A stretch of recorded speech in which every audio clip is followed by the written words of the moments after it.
आऊज़ुबिल्लाहि मिनश्शैतानिर्रजीम बिस्मिल्लाहिर्रहमानिर्रहीम। मैं हूं सरदार आमिर ज़हीर एडवोकेट और आप देख रहे हैं मेरा YouTube channel house of justice. आज जब मैं कचहरी में अपने ऑफिस में बैठा था तो मेरे पास एक बहुत एजिड से आदमी आए। उनके पास एक थैला भी था। मेरे पास आके बैठे तो मुझे उन्होंने कहा कि मैं आपको अपने कुछ डॉक्यूमेंट्स दिखाना चाहता हूं। मैंने उनको कहा कि मुझे डॉक्यूमेंट्स निकाल के दिखाएं, मैं पढ़ता हूं क्या है। तो उन्होंने मुझे 3 स्टाम्प पेपर्स दिए। सबसे पहला स्टाम्प पेपर ये था कि उनकी किसी प्रॉपर्टी का तबादला हुआ था। दोनों पार्टीज़ का आपस में किसी प्रॉपर्टी का तबादला हुआ था। एक ने एक जगह से 15 मरले का प्लाट दिया था और दूसरे ने दूसरी जगह से उसके बदले में 15 मरले का प्लाट दिया था। अब जो दूसरा स्टाम्प पेपर था वो ये था कि जो इन बाबा जी के ख़िलाफ़ जो दूसरी पार्टी थी उसने जो पहले वाले स्टाम्प पेपर में अपनी प्रॉपर्टी लिखी थी कि हम इस प्रॉपर्टी के बदले में ये इसका तबादला करेंगे, तो उन्होंने वो चेंज करके अब कोई और प्रॉपर्टी लिख दी थी। तबादले के तौर पर अपनी कोई और प्रॉपर्टी मेंशन कर ली थी। और जो तीसरा स्टाम्प पेपर था वो ये था कि इन्होंने जो पहले वाले 2 एग्रीमेंट थे, 2 स्टाम्प पेपर्स थे, उसका लिखा था कि ये हम मनसूख करते हैं और बाबा जी का वही एक ही प्लाट जो उन्होंने शुरू से दूसरी पार्टी को दिया था 15 मरले का, वही चल रहा था। अब दूसरी पार्टी जो फ्रॉड कर रही थी उन्होंने ये किया कि वही पुराना जो आदमी था जिसने पहले 2 स्टाम्प पेपर किए हुए थे, वही उसी ने स्टाम्प पेपर किया है और उसने लिखा है कि जो मैं अब प्रॉपर्टी तबादला करना चाहता हूँ वो मेरे भाई की है और इस प्रॉपर्टी का तबादला मैं इन बाबा जी के साथ करूँगा। बाद में फिर इस तरह हुआ कि उस आदमी ने 2 रजिस्ट्रियाँ तैयार करवाई तबादला की, अपनी प्रॉपर्टी की भी और इन बाबा जी की भी। 2 रजिस्ट्रियाँ तैयार करवाने के बाद उसने तबादला नामा या एक्सचेंज डीड नहीं बनवाई, 2 रजिस्ट्रियाँ तैयार करवाई। अब ये बूढ़े शख्स थे, इनसे तो पढ़ा नहीं जाता कि लिखा क्या गया है। तो 2 रजिस्ट्रियाँ तैयार करवाई, उनको लेकर वो आ गया सब रजिस्ट्रार के ऑफिस में। तो वहाँ उसने अमले से भी कोई साजबाज कर रखा था। तो अमला भी जब भी बाबा जी से क्वेश्चन करता तो वो यही करता कि ये प्रॉपर्टी आपने दे दी, ये ले ली। तो बाबा जी कहते ठीक है जी, ऐसा ही है, मैंने ये प्रॉपर्टी उनको दे दी, वो मैंने ले ली है।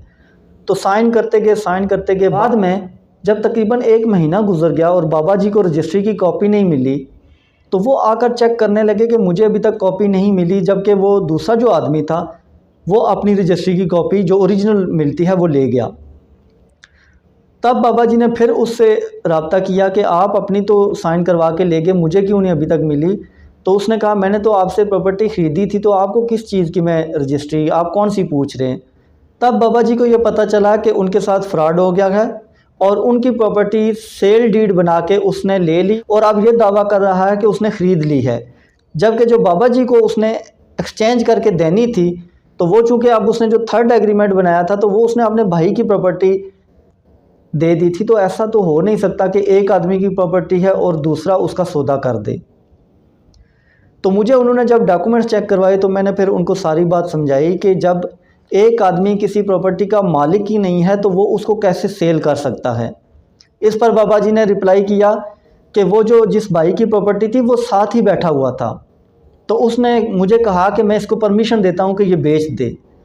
अब चूंकि कानूनी तौर पर कोई भी, बेशक भाई हो, बेशक माँ हो, बेशक बेटा हो, कोई आदमी किसी दूसरे आदमी की प्रॉपर्टी नहीं बेच सकता जब तक कि उसके पास जनरल पावर ऑफ अटर्नी ना हो।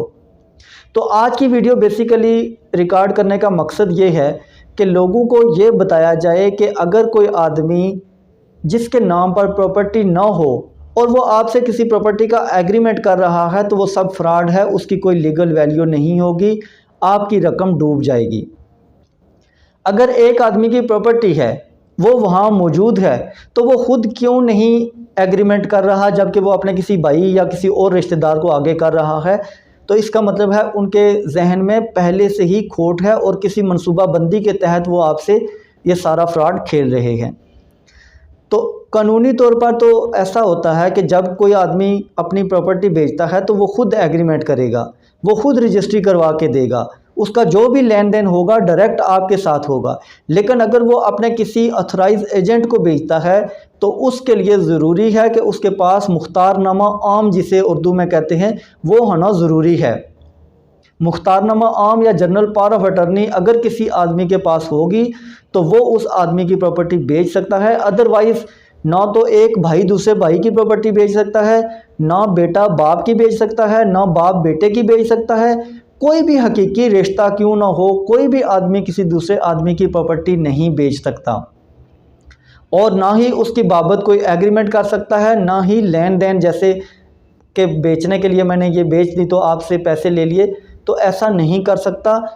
अगर उसके पास जनरल अटॉर्नी हो, मुख्तारनामा आम हो, तो फिर आप उससे एग्रीमेंट भी कर सकते हैं, उसे पेमेंट भी कर सकते हैं।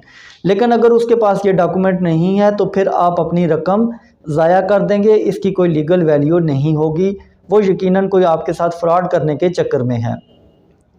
इसके अलावा स्पेशली जो प्रॉपर्टी डीलर्स होते हैं, अक्सर वो इस तरह करते हैं कि जब वो किसी प्रॉपर्टी का सौदा तय करवाते हैं तो वो एग्रीमेंट टू सेल, यही जो इकरारनामा बैग है, ये जब बनाते हैं तो इसमें वो मालिक के बजाय अपना नाम लिख देते हैं।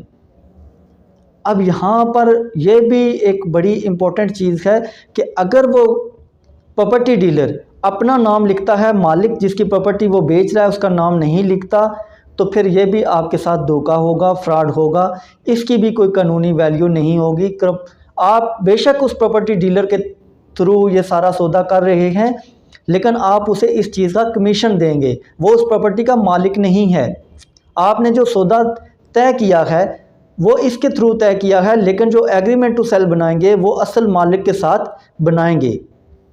तो ये बात याद रखनी है कि ना तो आपने प्रॉपर्टी डीलर्स के साथ कोई एग्रीमेंट करना है, ना उसे पेमेंट करनी है, और ना ही किसी जिस आदमी की प्रॉपर्टी है उसके किसी और रिश्तेदार, दोस्त या किसी भी उसके एजेंट जिसके पास जनरल पावर ऑफ अटर्नी ना हो उसके साथ कोई एग्रीमेंट करें, और ना ही उसे पेमेंट करें। तो व्यूअर्स, ये थी आज की वीडियो। उम्मीद है वीडियो पसंद आएगी।